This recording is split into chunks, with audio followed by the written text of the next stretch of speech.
দারুণ এক জিনিস দেখলাম। হ্যালো, আমি সোমা।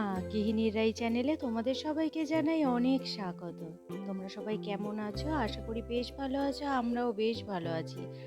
আজ হলো রথযাত্রা। সবাইকে জানাই রথযাত্রার অনেক শুভেচ্ছা। রথের দিন বৃষ্টি না হয়ে কি আর পারে? সকাল থেকেই দেখছি বৃষ্টি। অন্য দিনের মতো আজকেও চলে এসেছি ঘুম থেকে উঠেই রান্না করতে। আজ রান্না করব পনির।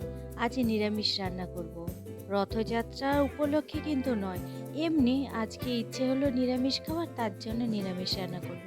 কালকে রাতে রাই যখন অফিস থেকে ফিরেছে তখনই বলেছিলাম আসার সময় পনির নিয়ে আসিস, তাই পনিরটা নিয়ে এসেছে, সেটাই আজকে রান্না করছি। পনিরটা আজকে একদম হালকা পাতলাভাবে রান্না করব।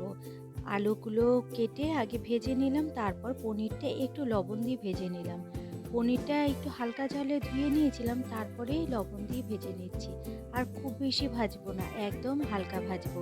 খুব বেশি ভাজলে না পনির কেমন একটু রাবার রাবার টাইপের হয়ে থাকে, আর সেটা খেতে একদমই ভালো লাগে না।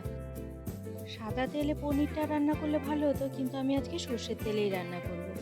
আর দেখো, সাদা জিরে সম্বারে দিয়ে দিলাম, আর দিয়ে দিলাম একটা টমেটো। আর এদিকে আমার ভাতটাও কিন্তু ফুটে গেছে। একদিকে ভাত আর একদিকে পনিরের তরকারি বসিয়েছি। আর এদিকে দেখো পনিরটা কষাতে দিয়েছি। এখানে তোমার ওই টমেটোটা দিয়েছি, তারপরে বেসিক মশলাগুলো আদা বাটা, জিরে গুঁড়ো, হলুদ গুঁড়ো, লঙ্কা গুঁড়ো আর কাঁচা লঙ্কা ছিঁড়ে দিয়েছি 4টে। ব্যাস, আর লবণ দিয়ে ভালোভাবে কষিয়ে নিচ্ছি। এটা ভালোভাবে কষানো হয়ে গেলে তারপর এর মধ্যে দিয়ে দেবো গরম জল, আর নামানোর আগে দিয়ে দেবো ঘি আর গরম মশলা। ব্যাস, তাহলেই হয়ে যাবে আমার পনির রান্না। কালকের অল্প কটা ভাত ছিল, কেমন জল কেটে গেছিল জানো, তাই ভাবলাম ফেলে দিয়ে কোনো লাভ নেই, পায়রাগুলোকে দিয়ে আসি, ওরা ঠিক খেয়ে নেবে। দেখো, পায়রার সাথে সাথে কাকও চলে এসছে কতগুলো খেতে। আর কত পায়রা দেখেছো। আমি আবার এপাশের ছাদে এসেছি, বড় ছাদে দিইনি, কারণ এপাশের ছাদে কলটা ছিল, তার জন্য ভাবলাম একবারে বাটিটা ধুয়ে নিয়ে হাতটা ধুয়ে নিয়ে যাওয়া যাবে। তা চলো এবারে ঘরে যাই। এখন আমি নিজের জন্য কোনো কিছু খাবার বানাইনি। এসে তারপর নিজের জন্য খাবার বানাচ্ছি হলো রুটি।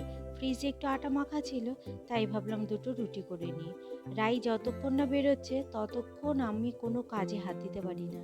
ও রান্নাটা করে ওকে খাইয়ে দাইয়ে ও অফিসে বেরিয়ে গেলে তারপর আমি অন্যান্য কাজ করি, নিজের ব্রেকফাস্ট বানাই, খাই। আর আজকে রুটি করে নিলাম, আর সাথে করে নিচ্ছি চা।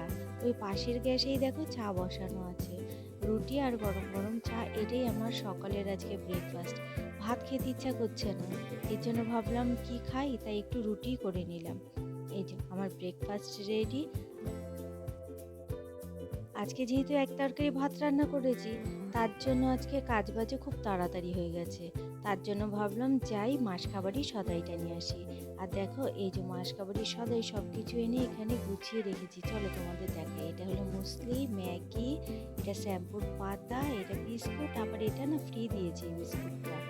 এই বিস্কুটের সাথে ভিমবার, কসবাইট, সাবু, বেসন, ভিনেগার, চালমগজ এনে রেখে দিই। কিছু কিছু রান্নায় দিতে হয়। কাশ্মীরি লঙ্কার গুঁড়ো, গরম মশলা গুঁড়ো, এটা হলো মুড়ি, এটা হলো সিমাই, ভাজা সিমাইটা হয় না সেটা, এটা চিনি, মুগ ডাল, পাস্তা, গোবিন্দভোগ চাল, তারপর তরকার ডাল, সার, তেল, লবণ, হলুদ, ব্যাস এই। আর সর্ষের তেলটা আর আটাটা একদম বাড়ন্ত হয়ে যাওয়াতে তাই ওটা আগেই নিয়ে এসেছিলাম। মতিসাদের মাল যেই দোকান থেকে আনি সেই দোকানে প্রচণ্ড পরিমাণে ভিড় হয়। বিকেলে তো গেলে প্রায় 1.5-2 ঘন্টা দাঁড়িয়ে থাকতে হয় লাইন দিয়ে, এত ভিড় হয়। তাই আজকে সকালবেলাতেই গিয়ে নিয়ে আসলাম। সকালে ওই বেলার দিকে গেলে পরে একটু ফাঁকা থাকে, তাই আজকে নিয়ে আসলাম মাসকাবাড়ি সদাইটা। এক এক করে সব গুছিয়ে রাখছি। আর ওই ডাল, পাস্তা, গোবিন্দভোগ চাল, ওগুলো কিন্তু আমি কোনো কৌটোতে রাখিনি। ওগুলো সব কিছু আমি ফ্রিজে রেখে দিয়েছি। যেইগুলো রেগুলার খাওয়া হয়, 1-2 দিন পর পর খাওয়া হয়, সেইগুলো শুধু কৌটোতে ঢালি। আর বাদ বাকি কিন্তু সব জিনিস আমি ফ্রিজে রাখি। ফ্রিজে রাখলে একটা নিশ্চিন্ত, তুমি যদি 1 বছর পরও খাবে মনে করো, তাহলে সেই জিনিসটা তেমনই ভালো থাকবে, তাতে কোনো পোকা টোকা কিচ্ছু লাগবে না। আগে জানো তো ফ্রিজে কৌটোর মধ্যে ঢেলেই সব কিছু রাখতাম, তাতে দেখতাম কি জায়গাটা প্রচণ্ড পরিমাণে বেশিই লাগে। আর ফ্রিজে তো খাবার থাকে, তারপরে এই মুদি সদের অনেক কিছু জিনিস থাকে, সবজি থাকে, এক্সট্রা কত জিনিস থাকে, তার জন্য আর জায়গায় কুলাতো না। তাই এই মাসে আর কি করেছি, কোনো কিছু কৌটোতে ঢালিনি, সব কিছু ওই প্যাকেট প্যাকেট করেই রেখে দিয়েছি। যখন যেটা প্রয়োজন হবে ওই প্যাকেট থেকে খুলে বের করে তারপর নেবো। সব কিছু গুছিয়ে পরিষ্কার করে ঘর দরজা মুছে স্নান করে চলে এলাম হলো পুজো দিতে। আজ তো বৃহস্পতিবার, আর অন্যান্য দিনের তুলনায় বৃহস্পতিবারে পুজো দিতে অনেকটাই দেরি হয়ে যায়। আজ যেহেতু রথযাত্রা, তাই অন্যান্য দিনের তুলনায় জানো তো ফুলও দিয়েছে একদম অল্প, একদম অল্প কটা ফুল, যা দিয়ে ঠাকুরকে পুরো ভালোভাবে দেওয়াও যাচ্ছে না। এই সময় তো ওদের ব্যবসা, কি আর বলি বলো। আর চলো তোমাদের এবার খাবারটা দেখাই। দেখো, পনিরের তরকারি করেছি আলু দিয়ে, পুরো লাল লাল করে, কেমন সুন্দর দেখতে হয়েছে বলো। দেখেই খেতে ইচ্ছে করছে। কার কার খেতে ইচ্ছে করছে বলো বলো বলো, কমেন্ট করে বলো। কাজু বাদাম পোস্ত এই দিয়ে তো পনির রান্না করাই হয়, কিন্তু এইভাবে পনির রান্না করে একবার খেয়ে দেখো, দারুণ লাগে খেতে। আর নামানোর আগে ঘি গরম মশলা কিন্তু অবশ্যই দিতে হবে, তাতেই তো স্বাদটা বাড়বে। চলো এবারে আমি খাওয়া দাওয়াটা করে নিই। আমরা এখন যাচ্ছি রথের মেলাতে। ঘরে ভিডিওটা শুরু করব, তা শুরু করতে পারিনি। এ গরু তাড়ানোর মতো আমাদের নিয়ে এসেছে, আমাকে নিয়ে এসেছে। এইমাত্র অফিস থেকে আসলো, আর তারপরে এখন বেরোচ্ছি। এটা তো এটা পড়েছি। এখন বাজে তোমার 8:30 মতো বাজে। চলো যাই। না যেতে পারলে আমার মনটা খুব খারাপ লাগবে। বলছিল কি, এই নাম সরি, বলছিল কি যে আজকে যাব না, উল্টো রথে যাব। আমি বলি না, চল আজকে যাই, একটু ঘুরে আসি। ফোন করে করে জ্বালিয়েছি, তারপর তাড়াতাড়ি চলে এসেছে। তারপরে যেখানেও অল্প টাকায় আসে সেখানেও বেশি টাকা এসেছে। চলো। বর্ষা, বৃষ্টি বৃষ্টি, এক সকাল বৃষ্টি শুধু। সকাল থেকে এত বৃষ্টি, বিকেল পর্যন্ত ভেবেছিলাম রথের মেলাতে হয়তো যেতেই পারবো না। তবে বিকেলের পর থেকে দেখছি আর বৃষ্টি হয়নি। আর সকালে বৃষ্টি হচ্ছে, আবার একটু করে কমছে, আর বৃষ্টি হচ্ছে মানে মুষলধারা বৃষ্টি, তা তো তোমরা ভিডিও শুরুতে দেখতেই পেলে। তখন আমার একটু মনটা খারাপ লাগছিল, কিন্তু বিকেলবেলার পর থেকে আর বৃষ্টি হয়নি দেখে রাইকে ফোন করে করে জ্বালিয়েছি, তুই তাড়াতাড়ি বাড়ি চলে আয়, আমরা রথের মেলাতে যাব। রথের মেলাতে আমরা সাধারণত এত রাত্রে যাই না কোনো দিনই, বিকেল বিকেলে যাই। আর বিকেল বিকেলে গেলে পুজো দেওয়া যায়, রথ টানা যায়। কিন্তু আমরা এত রাতে গেছি তো, ততক্ষণে জগন্নাথ তার মাসির বাড়িতে চলেই গেছে। মনটা একটু খারাপ লাগছিল, ভাবলাম হয়তো জগন্নাথ দর্শন আর হবেই না। তারপর দেখি না, একটা ছোট রথ বেরিয়েছে। বড় রথটারই তো মেন মেলাটা হয়, তারপর দেখছি একটা ছোট রথ এসেছে। তা ওই রথেই দেখো রাই গেছে হলো দড়ি টানতে, আর গেছে দক্ষিণা দিতে। আর ভিড় দেখো, যেন দুর্গাপুজোর শ্রীভূমির লাইন। দেখেছো ভিড়, এ মাথা থেকে ও মাথা, পুরোটাই মেলা বসে। আবার একটা গলি আছে, ওই গলির ভেতরটাও মেলা বসে, অনেক বড় মেলাটা হয়। পুরো মেলাটা আমরা অবশ্য ঘুরতেও পারিনি এবার, অনেকটা লেটে গেছি তো। আর বাড়িতেও ফিরতে হবে, আর অনেকটা সময় লাগে জানো তো। যেতে সময় লাগে না, কিন্তু অটোর লাইনে দাঁড়াতে অনেকটা সময় লাগে, অনেক লাইন পড়ে। এর জন্য আরও তাড়াতাড়ি বেরিয়ে এসেছিলাম, তবুও বাড়ি পৌঁছাতে পৌঁছাতে অনেকটাই দেরি হয়ে গেছিলো। আর দেখো কত সুন্দর যে গাছ বিক্রি হয়, একটা সাইডে শুধুই গাছ বিক্রি হয়। দেখেছো কত গাছ, আর গাছের দোকানে ফাঁকা দেখবে না, লোকজনে ভর্তি গাছ কেনা, আর সবার হাতে একটা করে গাছ। কিনি আর না কিনি, কিন্তু এই গাছ দেখতে আমার প্রচণ্ড পরিমাণে ভালো লাগে। অনেক ধরনের গাছ আছে যেগুলো হয়তো চিনি না, জানি না, দেখিনি, সেই সব গাছও এইখানে দেখা যায় এই আজকের দিনে।